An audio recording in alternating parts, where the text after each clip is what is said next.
terakhir Injil Yudas juga mengisahkan hal yang serupa.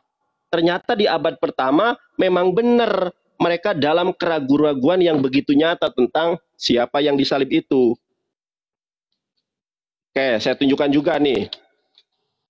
Mana nih ya? Oke. Coba Anda buka nih. Bener nggak itu Yesus? Teman-teman perhatikan ya.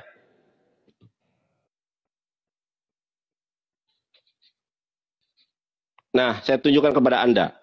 Salah satu anugerah yang tidak pernah disampaikan oleh para pendeta dan pastor di mimbar-mimbar gereja mereka adalah satu peristiwa yang dianugerahkan oleh Allah kepada Yesus. Satu keistimewaan, satu mukjizat, yaitu mampu berubah rupa.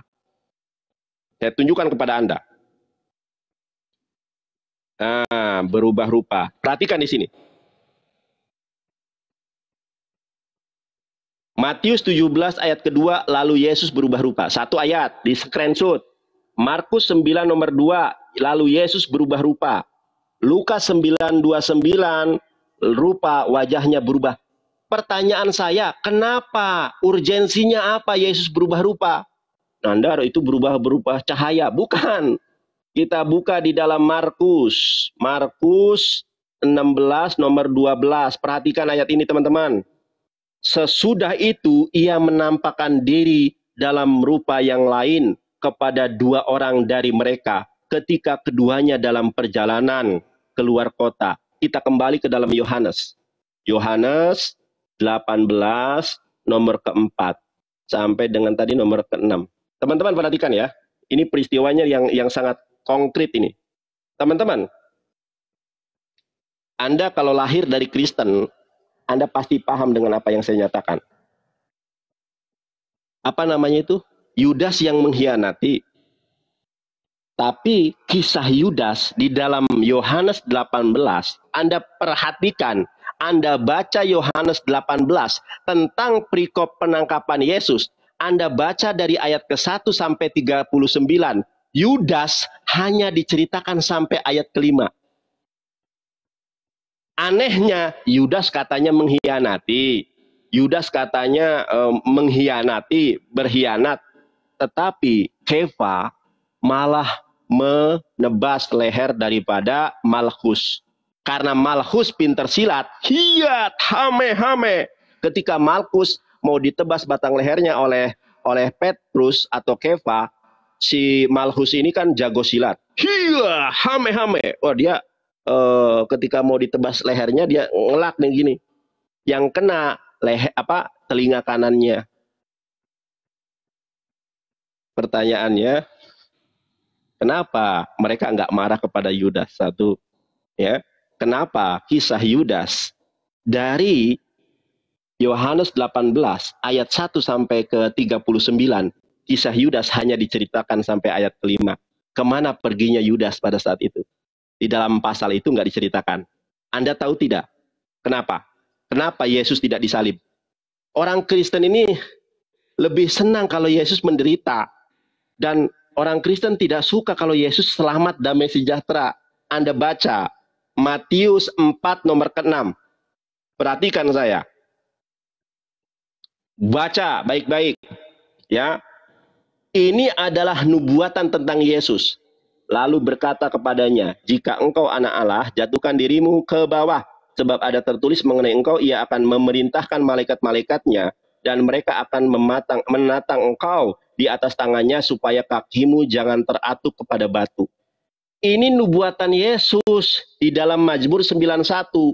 Sebab malaikat-malaikatnya akan diperintahkannya kepadamu untuk menjaga engkau di segala jalanmu. Bagaimana ada orang yang mampu meludahi Yesus? Bagaimana ada orang yang mampu menampar pipi Yesus? Bagaimana ada orang yang membunuh dan menyalib Yesus? Orang Yesus dijaga oleh para malaikat Allah di setiap jalannya. Teman-teman perhatikan nih, di ayat ke-14. Ini nubuatan tentang Yesus ya. Ini terjemahan LAI menyesatkan. Kita lihat terjemahan AYT. Ini lebih bijaksana terjemahannya.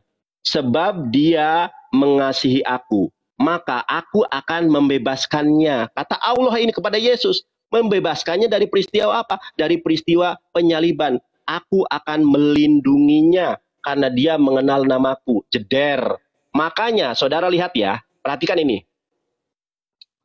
Saya akan tunjukkan data yang sangat menusuk hati orang Kristen. Yohanes 18 ayat 23. Saudara baca, biar saudara nggak ngantuk. Baca. Bang, Paman, baca. Ya, lanjut Bang Nandar baca. Tidak, dibaca dulu. Dibaca. Jawab Yesus kepadanya, "Jikalau kataku itu salah, tunjukkanlah salahnya. Tapi jikalau kataku itu benar, mengapakah engkau menampar aku?" Ini ucapan siapa? Ya Yesus dong.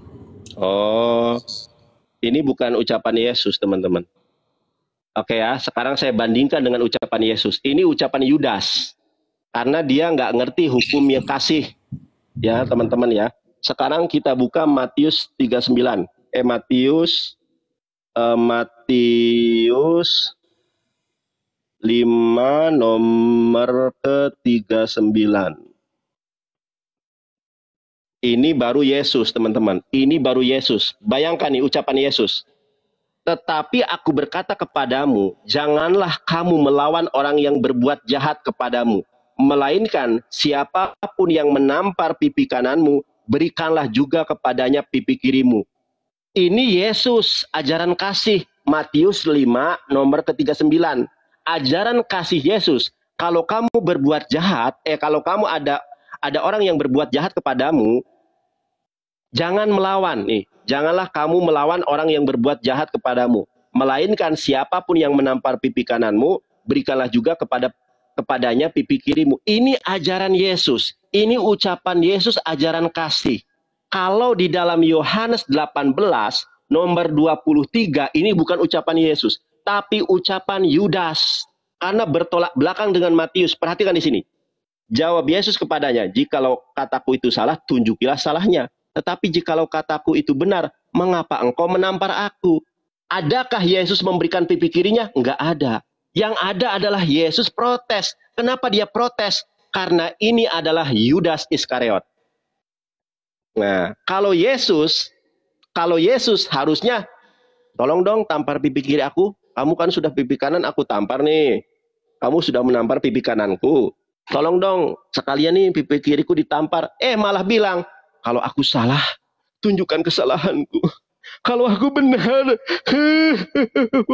kenapa engkau menampar aku? Yudas itu, bukan ucapan Yesus. Tapi gini, di situ sudah jelas ya, di situ tulis jawab Yesus kepadanya. Nah, jadi jangan ditambah-tambahkan lagi, jangan dirubah-rubah. Ini itu kan sudah jelas. Iya, sebentar Bang. Gini Nandar, kita tahu ajaran Yesus itu ajaran kasih. Perhatikan dulu. Sudah jelas bro ya. Perhatikan dulu. Sekarang saya mau tanya kepadanya. Yang ucapan Yesus yang merah atau yang hitam? Saya tanya. Yang merah itu merah. Yang merah ini adalah ucapan Yesus. Yang nulis jawab Yesus kepadanya siapa?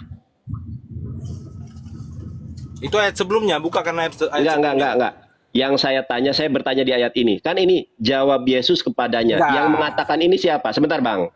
Anda sudah jujur. Sebentar dulu Bang. Anda sudah jujur. Tulisan merah ini adalah perkataan Yesus. Nah, kalau yang tulisannya hitam adalah perspektif dari penulis Injil. Penulis Injil Yohanes ini adalah orang yang nggak kenal Yesus, bukan murid Yesus. Makanya dia mengarang jawab Yesus. Padahal bukan Yesus, Yudas. Aduh, ini lari-lari kemana ini? Loh, kamu kok lari kemana? Itu Yudas, bukan Yesus. Udah jelas itu. Oke, sekarang ke penyaliban ya. Boleh. Sudah selesai nggak? Ya ini tentang penyaliban. Astagfirullah, saya ngomong dari tadi. Saya kira Anda paham. Sekarang gini aja deh. Saya lagi ngomong bro. Iya. Kan nggak mudah dari tadi. Iya, siap, silakan. Ini bro, tadi kan saya sudah simak semua statementmu kan, kamu ambil ayat ini. Iya, gimana? Di situ sesuai dengan temamu itu kan, ternyata kamu juga nggak bisa membuktikan kalau Yesus itu tidak disalib. Aduh. Nah, kamu dengar dulu bro. Iya, silakan. Kamu tidak bisa menunjukkan ayat kalau yang disalib itu Simon dari Kirene. Lalu kita memang tahu bahwa Yesus bisa berubah rupa, tapi tidak ada juga ayat yang mencatat kalau Yesus berubah rupa saat disalib. Oke. Udah. Saya tunjukkan ayatnya, mau. Silakan, Bro. Oh, ini Bro. Begini, Bro. Silakan. Itu juga, Bro, di Matius 27 itu kan. Tentang waktu penyaliban Yesus, di situ sudah jelas, Bro, tentang itu. Ada juga Yusuf dari Arimatia, itu jelas di situ tertulis dia meminta mayat Yesus. Ya, boleh saya jelaskan. Itu sudah jelas di situ, Bro. Boleh saya jelaskan. Saya ngomong sebentar. Saya minta silakan. kamu, minta sama kamu, Nandar, tunjukkan ke saya, tunjukkan ke kita yang nonton ini, di mana ayat Simon disalib dan di mana ayat Yesus berubah rupa menjadi Simon atau Yudas. Silakan. Baik. Oke, di mute dulu ya. Saya tidak mengatakan Simon yang disalib, tidak. Saya membenarkan, saya membacakan ayat Quran. Di dalam Quran, Al-Quran mengatakan gini, Bro, jangan saya belum selesai. Kan Anda bertanya tuh jangan siapa lari yang Al-Quran, Bro. Saya nggak bakal lari. Saya nggak bakal lari ke dalam Quran. Al-Quran itu maha benar, ya kan? Justru Bible ini membenarkan Quran. Nah, saya tunjukkan. Saya nggak mengatakan. Yang mengatakan Simon itu adalah di abad pertama. Namanya Basilides, Bapak Gereja. Satu tuh, Bapak Gereja. Di abad pertama. Tetapi menurut ayat-ayat Bible yang lain, ada Yesus Barabas yang disalib. Kemudian ada Yudas. Nah, pendapat saya, setelah saya explore Bible, yang disalib itu adalah Yudas Iskariot. Saya tunjukkan datanya. Nih, teman-teman, perhatikan. Anda buka ya. Anda tadi mengatakan Yosef Arimatea atau Yusuf Arimatea. Yusuf Arimatea inilah yang mengambil mayat Yudas. Ketika tahu itu bukan mayat Yesus, dilempar itu mayatnya Yudas. Di mana disebutkan? Saya mau menjelaskan. Diam dulu, di-mute dulu. Nanti Anda boleh sanggah. Ketika Yusuf Arimatea menemukan mayat Yudas, loh, kok ini bukan ini? Boketek, ini bukan Yesus. Kalau Yesus wangi, boketek. Wah, Yudas ini, lempar hasilnya. Makanya kematian Yudas itu ada dua versi. Nih saya kasih tahu nih dua versi ya. Matius 27 nomor kelima, kematian Yudas. Perhatikan, teman-teman, perhatikan ya. Ini lihat ayatnya, Matius 27 nomor 5. Maka ia pun melempar uang perak itu ke dalam bait suci, lalu pergi dari situ dan menggantung diri. Teman-teman, perhatikan. Oke, saya nggak suka bahasa terjemahan ya. Saya akan bukakan dalam bahasa Ibrani. Nah, ini Bible versi Brit Hadasah.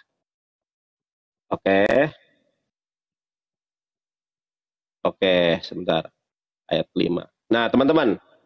Maka ia pun melemparkan uang perak itu ke dalam bait suci, lalu pergi dari situ dan menggantung diri. Bener nggak?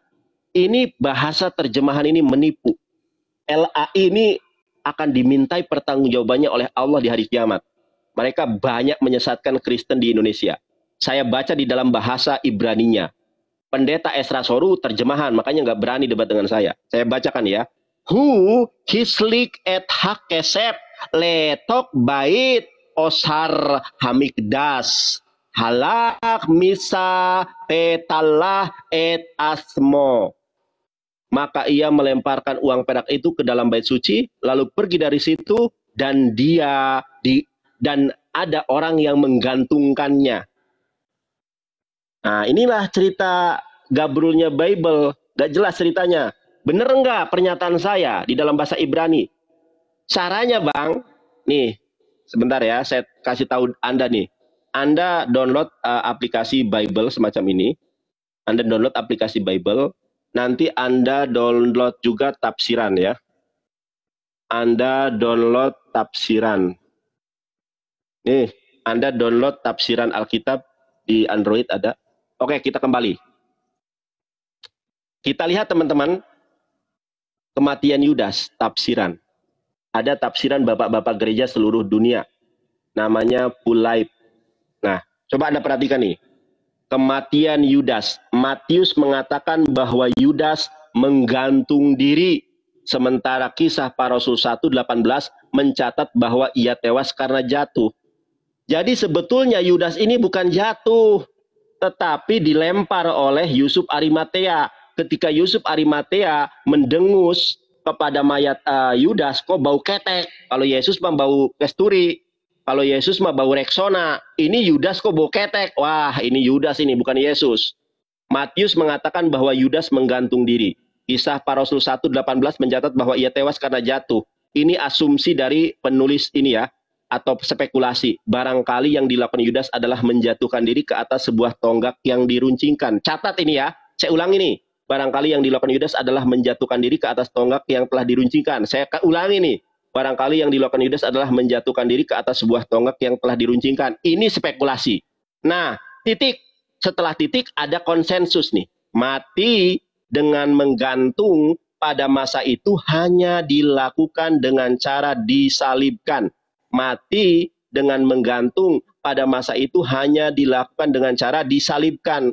Jadi nggak ada menggantung diri itu di pohon tomat, pohon mangga. Di Yerusalem mana ada pohon mangga, mana ada pohon caringin, ya beringin. Adanya pohon kurma. Saya tunjukkan kepada Anda, jangan tergoncang ya. Saya belum selesai. Kenapa perut Yudas bolong? Kenapa perut Yudas bolong? Teman-teman, yang namanya Hakaldama itu bahasa Suryani. Hakaldama itu bahasa Suryani. Nandar, kamu ngomong-ngomong bahasa Suryani, emang kamu bisa bahasa Suryani? Bisa. Saya mah bahasa Suryani bisa, guys. Saya tunjukkan ya. Bahasa Suryani. Nah, ini. The New Testament in Syriac. The Syriac Bible according to the Peshitta text. Ini bahasa Suryani. Saya bukan Mama Gupron pendusta seperti Paulus. Saya adalah pengikut Yesus setia yang jujur. Matius 1. Baca kita. Nih, kalau saya bisa bahasa Suryani. Katobo dilidoteh de Isho atau Yesu Mesiho Bre David, Bre Dabrohom. Bisa bahasa Suryani. Oke, kembali ke sini. Teman-teman, kenapa perut Yudas itu bolong? Karena ada benda runcing yang menikam lambung Yudas. Benda runcing apa yang dimaksud di dalam penafsiran bapak-bapak gereja? Kita buka Yohanes. Yohanes 19, nomor 34. Siapa yang kenapa perut Yudas itu bolong? Ini sebabnya.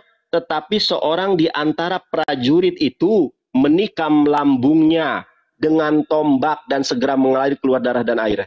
Teman-teman, sekarang cross check. Sekarang cross check nih. Tombak tentara Romawi. Tombak tentara Romawi itu segede gini, guys. Anda pikirkan, pejamkan mata hati saudara. Pejamkan mata saudara, buka hati saudara. Kan ada nyanyiannya. Buka hatimu,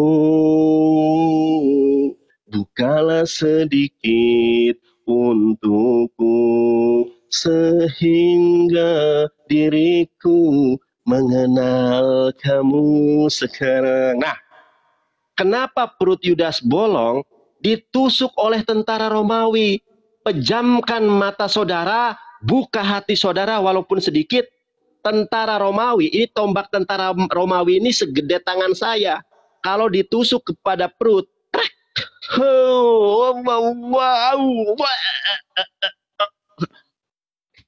makanya perut Yudas bolong. Karena ketika dia disalib,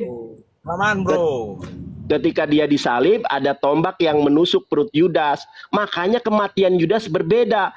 Yang Matius 27 ayat kelima disalib. Yang Kisah Para Rasul 1:18 katanya matinya perutnya bolong. Kenapa perut Yudas bolong? Ditusuk oleh tentara Romawi. Orang-orang mengira itu Yesus, padahal Yudas. Oke, saya jelaskan saya lagi ya. Ya, boleh. Ternyata belum itu ya, kamu belum bisa menunjukkan kalau yang kamu dengar dulu, bro. Kamu belum bisa menunjukkan satu pun ayat kalau yang disalib itu bukan Yesus, melainkan Yudas atau Simon itu. Kamu dengar dulu. Berarti belum ada kan? Belum ada. Ada satu lagi nanti. Tunggu dulu. Iya, boleh. Tadi kamu bilang kan kita tahu di Bible itu yang mengambil mayat Yesus itu kan Yusuf. Nah, Yusuf Arimatea. Baru kamu bilang bahwa apa Yesus dari Arimatea itu membuang. Abang, Anda sebentar bang. Anda tarik napas dulu. Enggak. Ngomong yang lancar. Saya dari sebentar. Itu sih, dari bawah, bang. Dari tiket bawah. Iya, ngomong yang lancar, jangan nervous, biar orang paham dengan ucapan Anda. Kalau Anda posisi demam panggung, Anda nervous, Anda ngomong apa, Pak Baliut, gak ngerti saya apa yang Anda omongkan. Tahan napas dulu, buang pelan-pelan, ngomong. Habis jalan, bro. Ya makanya, jangan terburu-buru, jangan nih ngomong. Anda ngomongnya nggak bisa dimengerti. Bagaimana orang paham dengan omongan Anda? Duduk, kalau Anda sedang berjalan, duduk, tarik napas pelan-pelan, buang, ngomong. Ya. Ngomong aja nggak jelas, ngomong apa? Tadi kan kamu bilang kalau mayatnya Yudas itu dibuang sama Yusuf. Itu ada ayatnya nggak? Itu pasti nggak ada kan? Akui dulu. Ada ayatnya. Itu pasti nggak ada. Ada ayatnya. Ayat berapa? Silakan ditunjukkan dulu baru saya lagi. Yohanes 21 nomor 24. Itu bunyinya seperti apa? Tampilkan. Iya, nih saya tunjukkan ayatnya. Mayat Yudas dibuang oleh Yusuf ya. Ayat 25. Sebentar. Enggak, dengerin saya, jangan dipotong. Teman-teman. Tampilkan. Iya, saya tampilkan. Perhatikan di sini ya. Masih banyak hal-hal lain lagi yang sabar. Saya jelaskan dulu. Ketawa dia. Masih banyak hal-hal lain. Kamu lagi dijawab. Di mute dulu. Ini ya teman-teman ya, masih banyak hal-hal lain lagi yang diperbuat oleh Yesus. Itu Yudas sebetulnya. Tetapi jikalau semuanya itu harus dituliskan satu persatu, maka agaknya dunia ini tidak dapat memuat semua kitab yang harus ditulis itu. Jadi Bible sendiri menyatakan semua peristiwa, semua kisah tidak bisa dimuat semua di dalam Bible. Makanya kisah mayat Yudas itu dibuang, itu tidak ditulis. Kenapa? Ini sudah mengkonfirmasi semua tentang Yesus, semua tentang Yudas, tidak semua dapat ditulis. Kalau ditulis, maka bumi ini tidak dapat memuat semuanya. Nah, makanya ada kontradiksi penyaliban Yudas. Yang pertama, Yudas disalib, Matius 27, Matius 27 ayat ke-5. Sementara kisah para Rasul 1 nomor ke-18, Yudas itu perutnya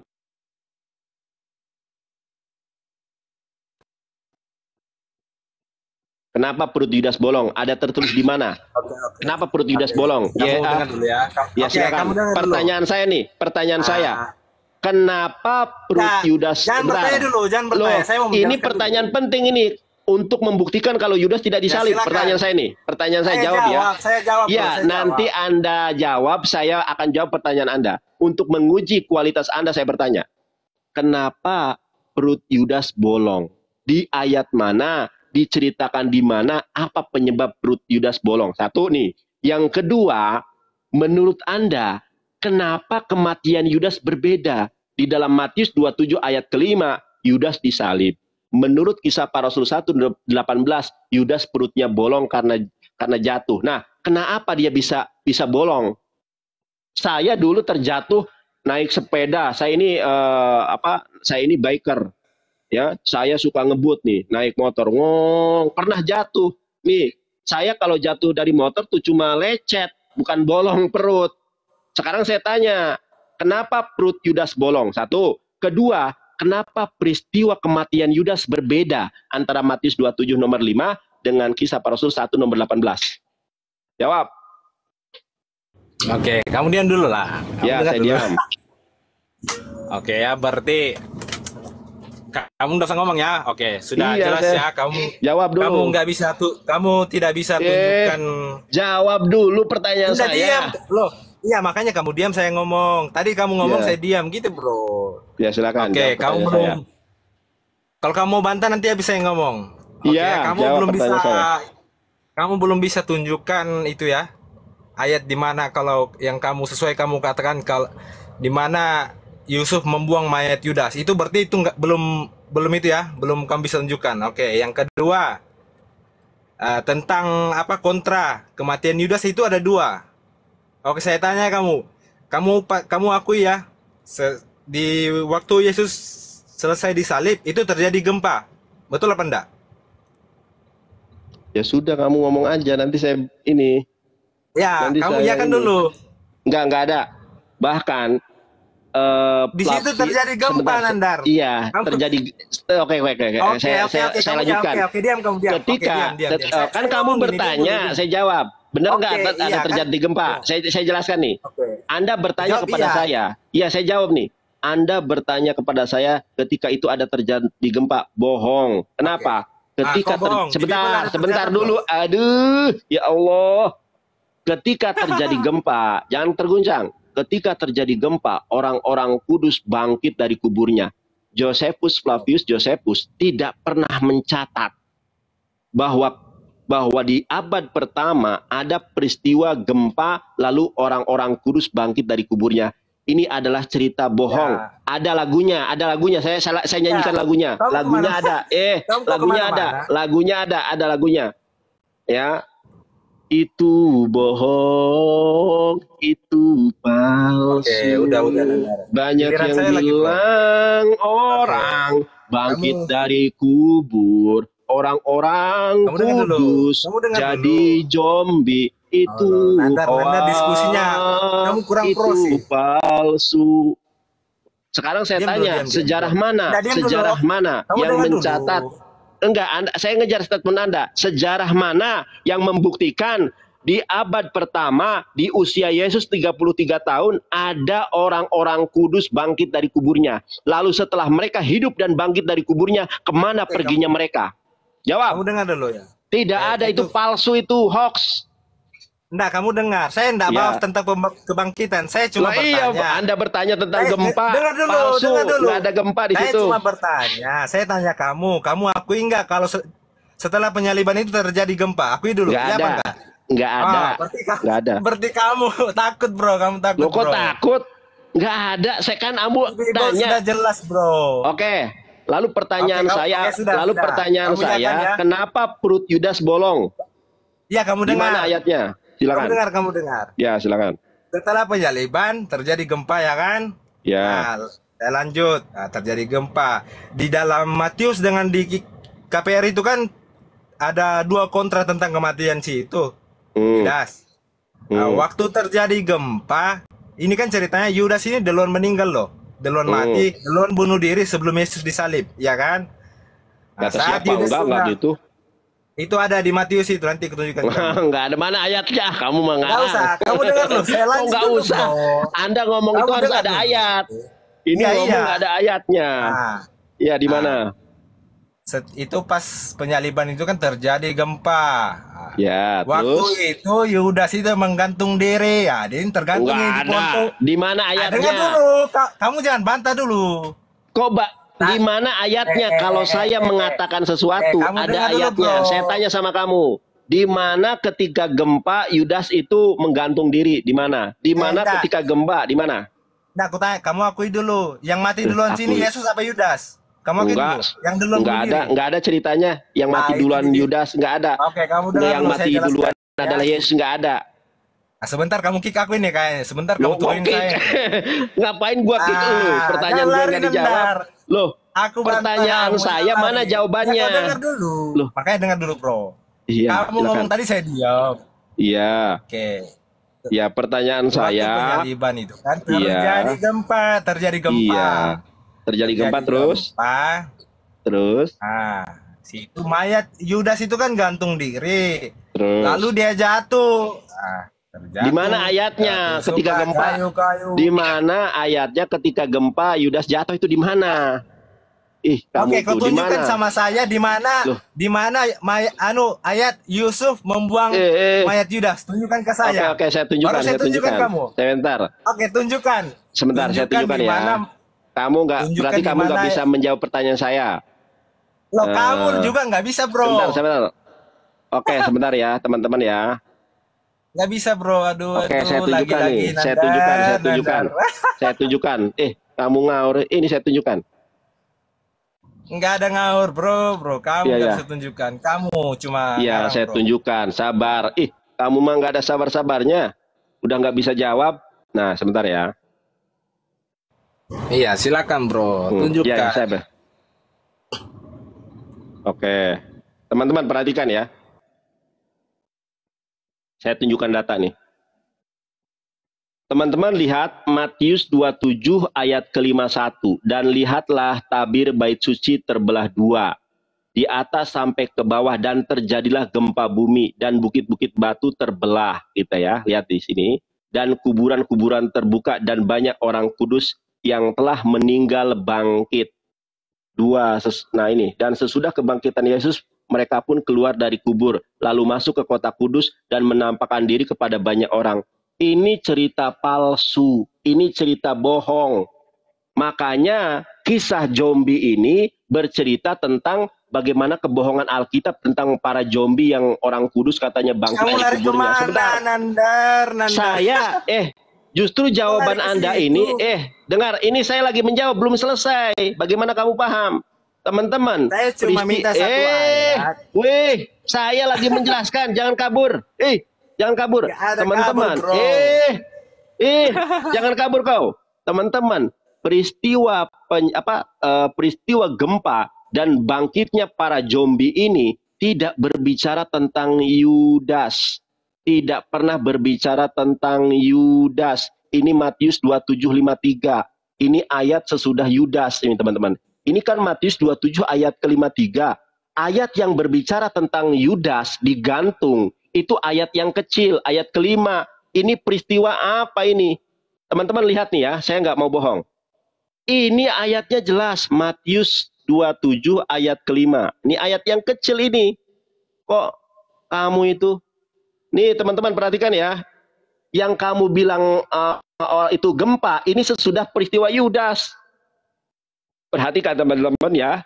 Maka ia pun melemparkan uang perak itu ke dalam bait suci lalu pergi dari situ dan menggantung diri.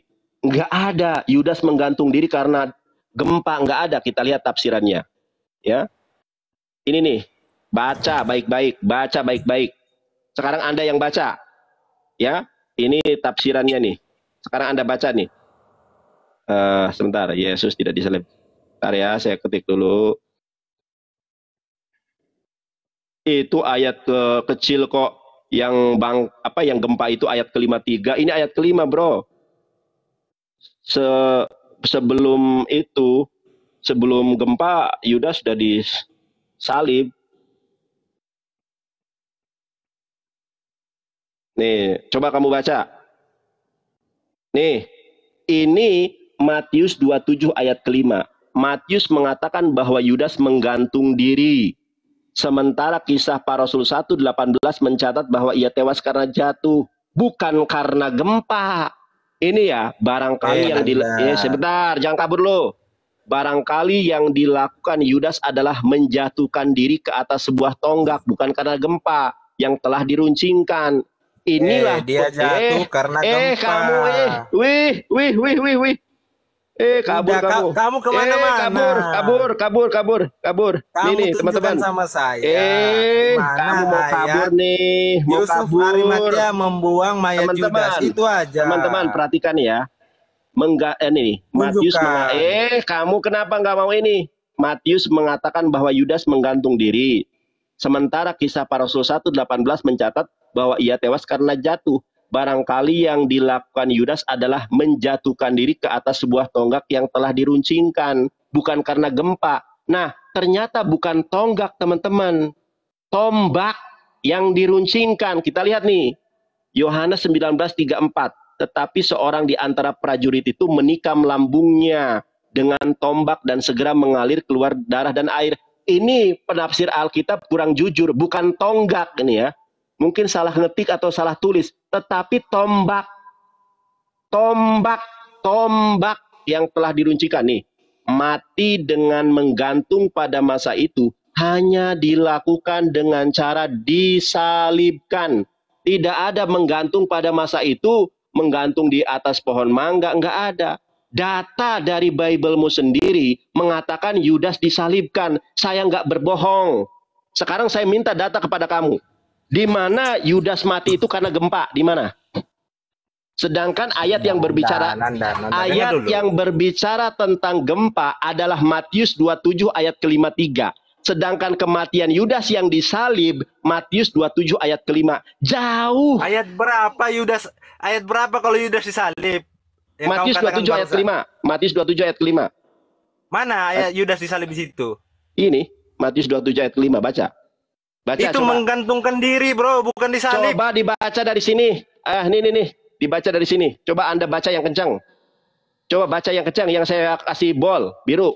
Baca yang kencang.